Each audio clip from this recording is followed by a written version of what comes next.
जब योगी योगाभ्यास द्वारा अपने मानसिक कार्यकलापों को वश में कर लेता है और अध्यात्म में स्थित हो जाता है, अर्थात समस्त भौतिक इच्छाओं से रहित हो जाता है, तब वह योग में सुस्थिर कहा जाता है। तात्पर्य: साधारण मनुष्य की तुलना में योगी के कार्यों में यह विशेषता होती है कि वह समस्त भौतिक इच्छाओं से मुक्त रहता है, जिनमें मैथुन प्रमुख है।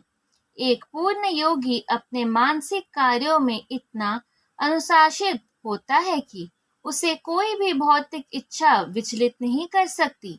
यह सिद्ध अवस्था कृष्ण भावना भावित व्यक्तियों द्वारा स्वतः प्राप्त हो जाती है, जैसा कि श्रीमद् भागवत में कहा गया है। राजा अम्बरीश ने सर्वप्रथम अपने मन को भगवान के चरण कमलों पर स्थित कर दिया, फिर क्रमशः अपनी वाणी को कृष्ण के गुणानुवाद में लगाया। हाथों को भगवान के मंदिर को स्वच्छ करने, कानों को भगवान के कार्यकलापों को सुनने, आंखों को भगवान के दिव्य रूप का दर्शन करने, शरीर को अन्य भक्तों के शरीरों को स्पर्श करने, ध्रोणेन्द्रिय को भगवान पर चढ़ाए गए कमल पुष्प की सुगंध सूंघने, जीभ को भगवान के चरण कमलों पर चढ़ाए गए तुलसी पत्रों का स्वाद लेने, पांवों को तीर्थ यात्रा करने तथा भगवान के मंदिर तक जाने, सिर को भगवान को प्रणाम करने तथा अपनी इच्छाओं को भगवान की इच्छा पूरी करने में लगा दिया। ये सारे दिव्य कार्य शुद्ध भक्त के सर्वथा अनुरूप है। निर्विशेषवादियों के लिए यह दिव्य व्यवस्था अनिवर्चनीय हो सकती है, किंतु कृष्ण भावना भावित व्यक्ति के लिए यह अत्यंत सुगम एवं व्यवहारिक है। जैसा कि महाराज अम्बरीश की उपरिवर्णित जीवनचर्या से स्पष्ट हो जाता है, जब तक निरंतर स्मरण द्वारा भगवान के चरण कमलों में मन को स्थिर नहीं कर लिया जाता, तब तक ऐसे दिव्य कार्य व्यवहारिक नहीं बन पाते। अतः भगवान की भक्ति में इन विहित कार्यों को अर्चन कहते हैं, जिसका अर्थ है समस्त इंद्रियों को भगवान की सेवा में लगाना। इंद्रियों तथा मन को कुछ न कुछ कार्य चाहिए, कोरा निग्रह व्यवहारिक नहीं है। अतः सामान्य लोगों के लिए, विशेषकर जो लोग संन्यास आश्रम में नहीं हैं, ऊपर वर्णित इंद्रियों तथा मन का दिव्य कार्य ही दिव्य सफलता की सही विधि है, जिसे भगवद गीता में युक्त कहा गया है। जिस प्रकार वायु रहित स्थान में दीपक हिलता डुलता नहीं, उसी तरह जिस योगी का मन वश में होता है, वह आत्म तत्व के ध्यान में सदैव स्थिर रहता है। तात्पर्य: कृष्ण भावना भावित व्यक्ति अपने आराध्य देव के चिंतन में उसी प्रकार अविचलित रहता है, जिस प्रकार वायु रहित स्थान में एक दीपक रहता है। सिद्धि की अवस्था में, जिसे समाधि कहते हैं, मनुष्य का मन योगाभ्यास के द्वारा भौतिक मानसिक क्रियाओं से पूर्णतया संयमित हो जाता है।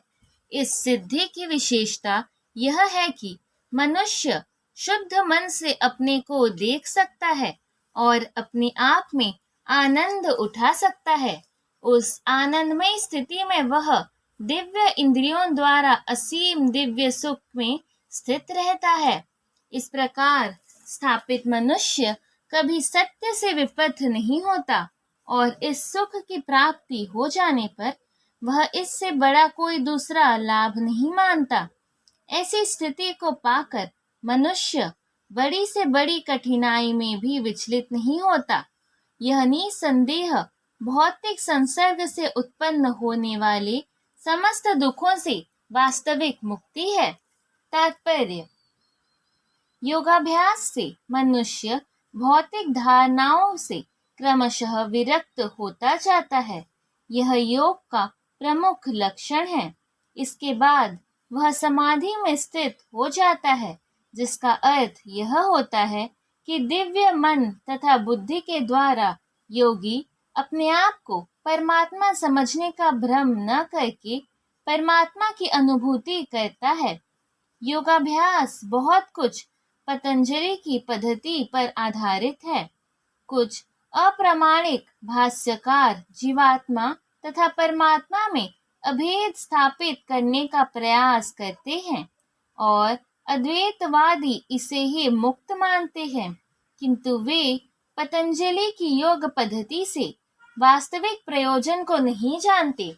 पतंजलि पद्धति में दिव्य आनंद को स्वीकार किया गया है, किंतु अद्वैतवादी इस दिव्य आनंद को स्वीकार नहीं करते, क्योंकि उन्हें भ्रम है कि इससे कहीं उनके अद्वैतवाद में बाधा न उपस्थित हो जाए।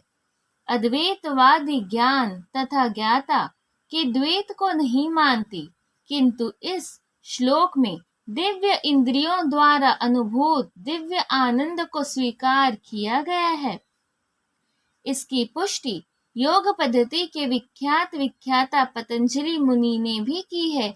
योग सूत्र में महर्षि कहते हैं, यह चिति शक्ति या अंतरंगा शक्ति दिव्य है। पुरुषार्थ का तात्पर्य धर्म, अर्थ, काम तथा अंत में परम ब्रह्म से तादात्म्य या मोक्ष है। अद्वैतवादी परम ब्रह्म से इस तादात्म्य को कैवल्यम कहते हैं, किंतु पतंजलि के अनुसार कैवल्यम वह अंतरंगा या दिव्य शक्ति है जिससे जीवात्मा अपनी स्वाभाविक स्थिति में अवगत होता है। भगवान चैतन्य के शब्दों में यह अवस्था चेतनो दर्पण मार्जनम अर्थात मन रूपी मलिन दर्पण का मार्जन शुद्धि है। यह मार्जन वास्तव में मुक्ति या भव महादवानगिनी निर्वाणपनम है। प्रारंभिक निर्वाण सिद्धांत भी इस नियम के समान है। भागवत में इसे स्वरूपेण व्यवस्थिति कहा गया है। भगवत गीता के इस श्लोक में भी इसी की पुष्टि हुई है। निर्वाण के बाद आध्यात्मिक कार्यकलापों की यह भगवत भक्ति की अभिव्यक्ति होती है, जिसे कृष्ण भावनामृत कहते हैं। भागवत के शब्दों में स्वरूपेण व्यवस्थित जीवात्मा का वास्तविक जीवन यही है। भौतिक दूषण से आध्यात्मिक जीवन के कलमक्ष युक्त होने की अवस्था माया है। इस भौतिक दूषण से मुक्ति का अभिप्राय जीवन की मूल दिव्य स्थिति का विनाश नहीं है।